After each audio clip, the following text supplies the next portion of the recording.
All right, my first guest, you all know, an Academy Award-winning actor, now starring in a great new film called Cinderella Man. Best movie I've seen so far this year. Comes out June 3rd. Please welcome Russell Crowe, ladies and gentlemen.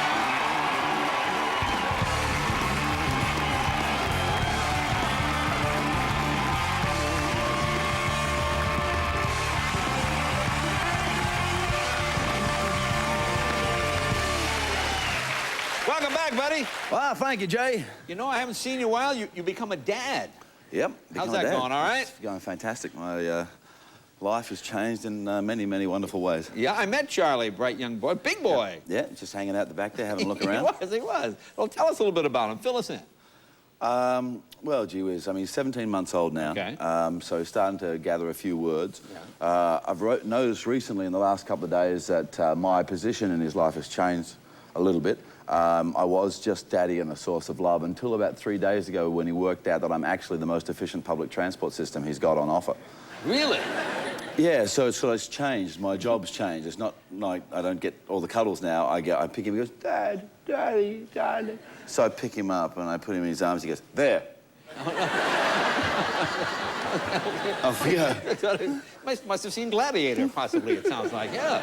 Actually, you were mentioning the bloke getting bitten on the nose by a snake just there. It made me think of your mate Steve Irwin, your mate and mine. Oh, that's right, yeah. He came to Charlie's christening and he bought little Bob. Little Bob was the one he tried to feed to the crocodile that time. Oh, yeah, right. Bob's going well and progressing really well, but him and Charlie are only about a month difference in age, you know. And we were in the chapel and there's like 80 people and kids running around and stuff, you know.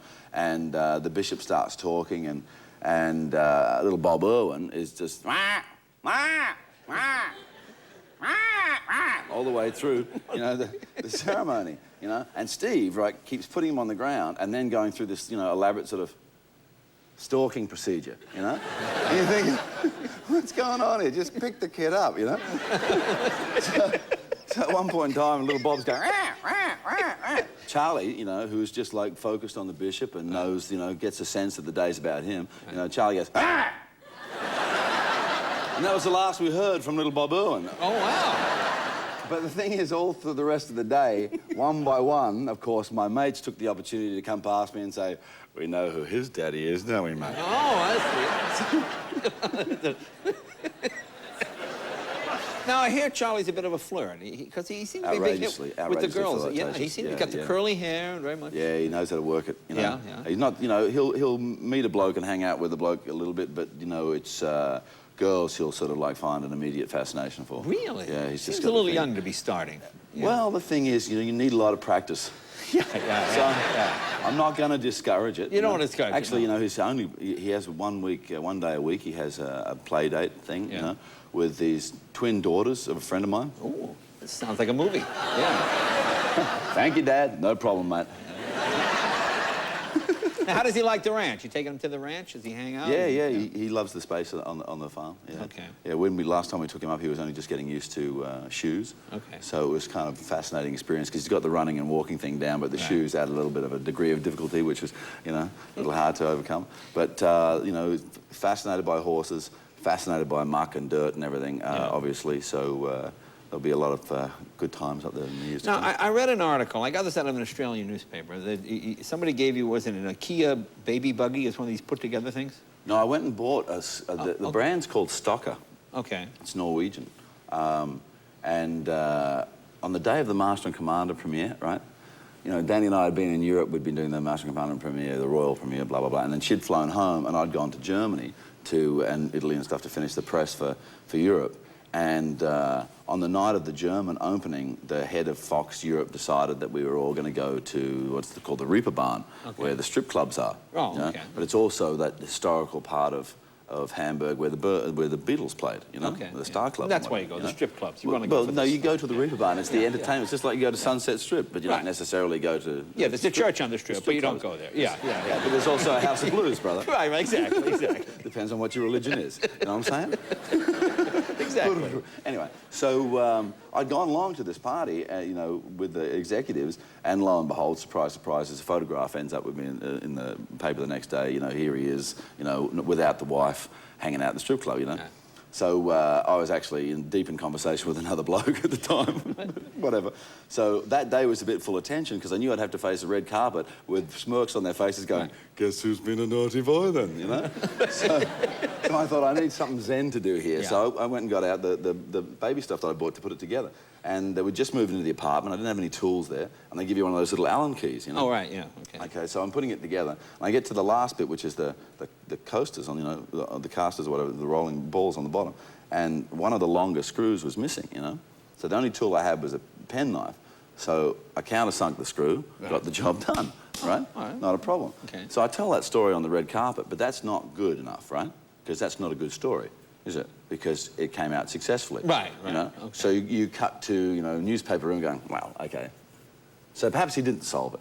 Perhaps he couldn't solve it. Perhaps he called his mates up. Oh, I Perhaps see. had a So few this beers. is one of those... So it grows exponentially So you over actually time. countersunk the screw. Countersunk the screw, job done. Or maybe you screwed up so bad that you're embarrassed, so you're just telling me you countersunk the screw. Get my wife out, because she gets gets really upset with this. Really, really? Yeah, every time she reads it, she's like, oh, you know. Because she married an Antipodean man that, you know, runs a cattle farm, so, right. mate, I know the business end of a screwdriver. And you know how to countersink a screw. See, they don't know what a countersinking a screw is. No, they're all going, Now, so tell me, has your social life changed now that you're married and you're dad?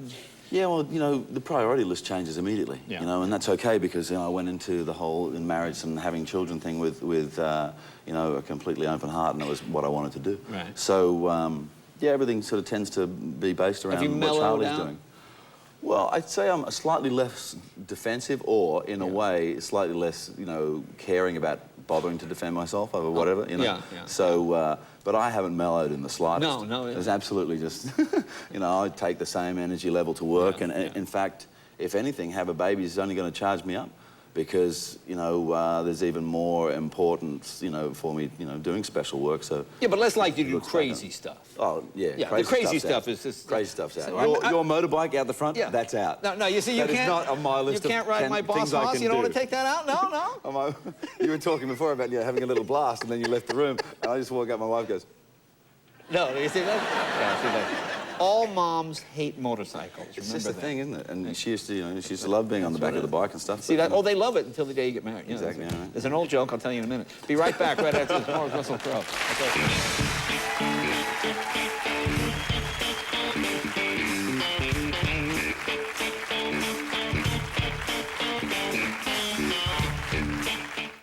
Now on DVD. My name's Rue, and I want you to meet my new best friend. Heffalump. He likes honey, and he even learned how to bounce. Welcome to the family, Lumpy. Pooh's Heffalump movie. Now on Disney DVD.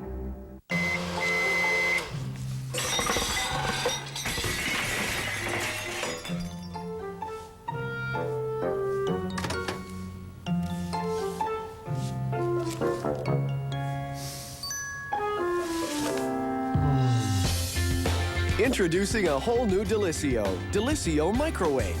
Finally, pizza that rises and bakes up fresh in the microwave. It's not delivery, it's Delissio Microwave. You have radiant skin. You just haven't discovered it yet. Aveeno Positively Radiant Cleansing Pads. One side gently exfoliates while the other with our conditioning soy formula cleanses and softens skin. Discover how radiant your skin can be. Positively Radiant Cleansing Pads. Silhouette smoothie from Danone. A total fruit explosion and just 80 calories. Get online and in line with your Silhouette. Visit silhouetteandme.ca.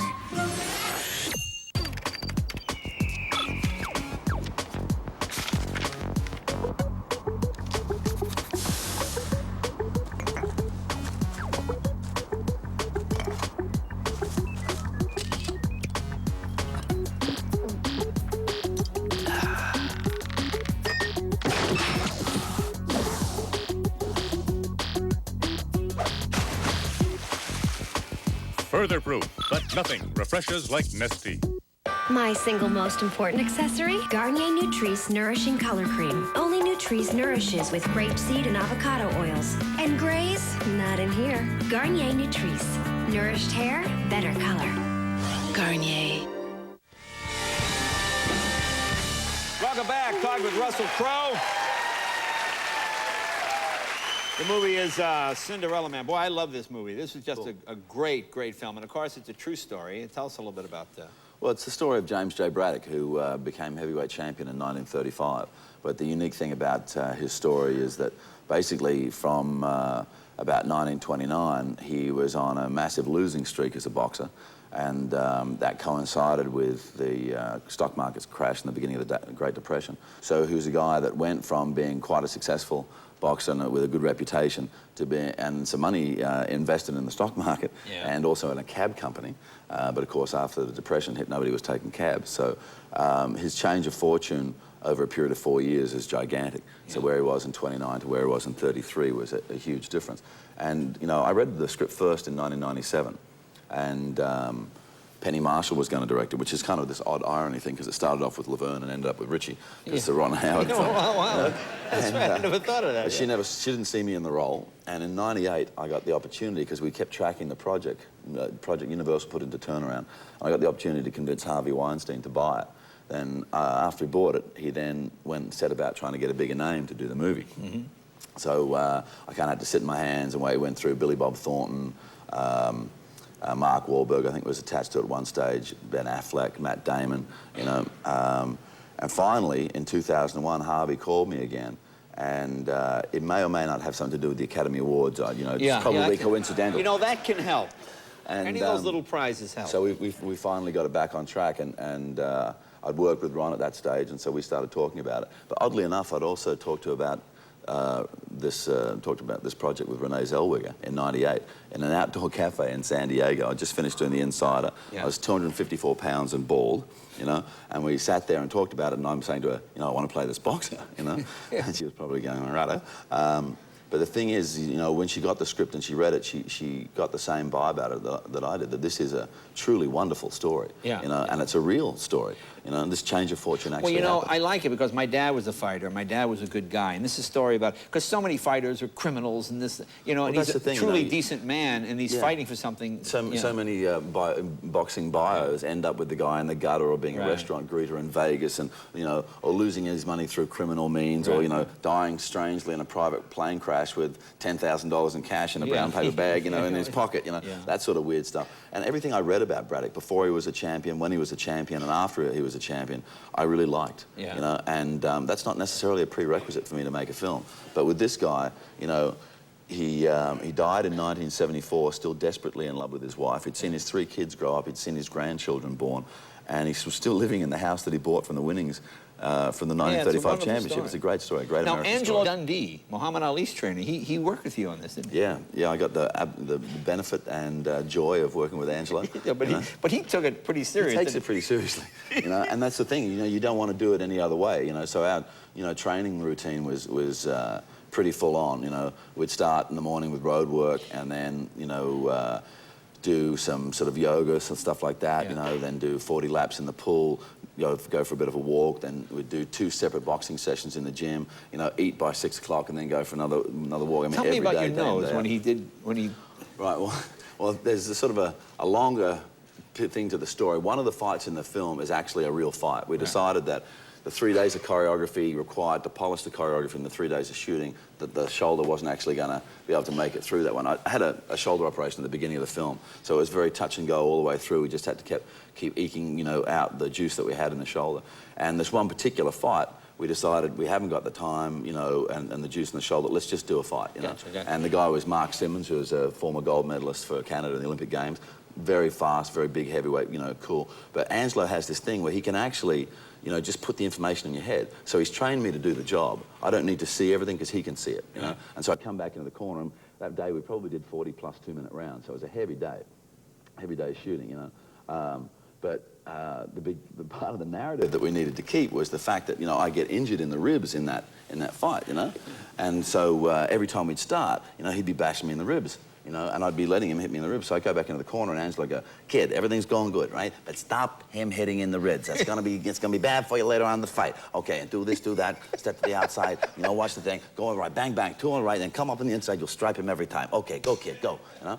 Go out there, I'd stand there, I'd let him hit me in the ribs, you know, go back in, 2 minutes, you know, and Angelo would be like, "Kid, Don't let him hit you in the ribs. Okay, cool. Now this is stop going to the right. Now go to the left. Now go to the left. Use that left. Use that left. Go on the inside. Bang. Pop him up. Pop him up. Break his jaw. Look, if he does the thing with the ribs, drop your elbows on his hands and break him. Okay, kid?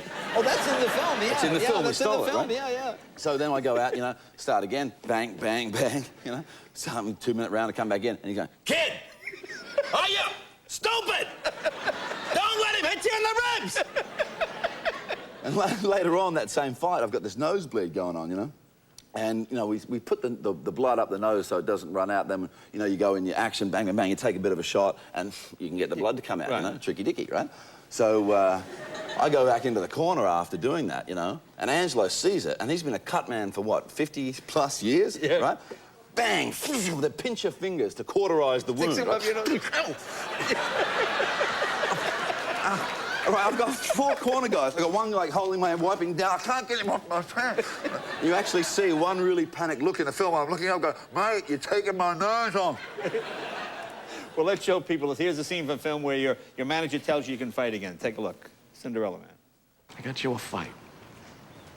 Ha ha, go to hell. Oh, come on, you want it, don't you? Oh, well, we're going to bring this up with the boxing commission or not? Yes, and they'll sanction it. This one fight and one fight only. It's not a comeback, right? It's one fight. Why? Because of who you're fighting. How much? Just once ask me who it is you're fighting. How much? $250. You're at the big show at the Garden tomorrow night. You fight Corn Griffin, Jimmy. #2 heavyweight contender in the world. Prelim before the championship bout. You know, Joe, this ain't funny. No, it's not, and it ain't no favor either. Griffin's opponent got cut and he couldn't fight, so we had to find somebody that could throw in at a day's notice. Nobody would take a fight with Griffin without training.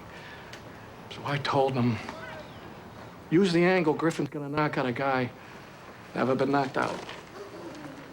You meet, Jimmy. You on the level, Joe? Come on, always. For $250, I would fight your wife. Now you're dreaming. And your grandmother at the same time. Teeth in or teeth out? Take 'em out. Then you're dead. You're down, you're gone. No chance. $250. 250 bananas. Still. Come here. Great job. Can you stick around for the animals? Absolutely. All right. Russell Crowe, be right back with